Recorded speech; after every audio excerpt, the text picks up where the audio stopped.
Sols. আশা করি সবাই খুব ভালো আছেন। পুজোর শপিং জোর কদমে চলছে। আমি আজকে আবার চলে এসেছি একটা নতুন টপিক নিয়ে, সেটা হচ্ছে সংখ্যাতত্ত্ব সম্পর্কে আমি কিছুটা বলবো, যেটাতে আপনারা আপনাদের নিজেদের নাম্বারের সাথে আপনাদের যে ডেট অফ বার্থ তার সাথে মিলিয়ে নিতে পারবেন যে আপনাদের ক্যারেক্টারিস্টিক্স কিরকম। তো প্রথমে আসি 1 নম্বরে। 1 number is king sun. 1 number of sun, যাকে রুল করে কে, মানে যাদের জন্ম 1, 10, 19, 28, তাদের মূলাঙ্ক হবে 1। তার মানে তাদেরকে রুল করছে স্যার। তো তাদের মধ্যে কি কি কোয়ালিটিস আমরা দেখতে পাবো না, centre of attraction, leadership quality, king like, discipline, drawer. এবার আসি নাম্বার 2 কি না মূল। এবার যাদের জন্ম 2, 11, 20 এবং 29, তাদের যোগফল, মানে যদি আমরা 20-কে 2+0, 2+1+1 এরম করে যাদের যোগফল 2 আসে, তাদের মূলাঙ্ক মানে 2, তার ডেট অফ বার্থ, যারা যে কোনো মাসের 2 তারিখে জন্মগ্রহণ করেছে।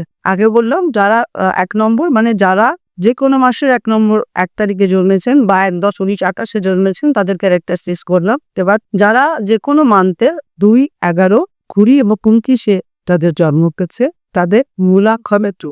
তাকে কে রুল করছে না মু। তাদের বেসিক নেচার কি থাকবে, তারা ইমোশনাল হবে, সেনসিটিভ, ইনটিউটিভ, আর্টিস্টিক নেচার, ডয়া। এবার আসি মূলাংচি। আর মূলাংচি মানে 3 নাম্বার ইজ জুপিটার মানে হচ্ছে গুরু অর্থাৎ বৃহস্পতি। তো যাদের জন্ম 3, 12, 30 অথবা 21, তাদের মূলাঙ্ক হবে 3। তাদেরকে রুল করবে হচ্ছে গুরু বৃহস্পতি। তাদের নেচার কিরম হবে, বেসিক নেচার, তারা স্পিরিচুয়াল হবে, নলেজেবল হবে, ডিসিপ্লিন হবে, তাদের লাইফ, তাদের বেসিক নেচার এটা।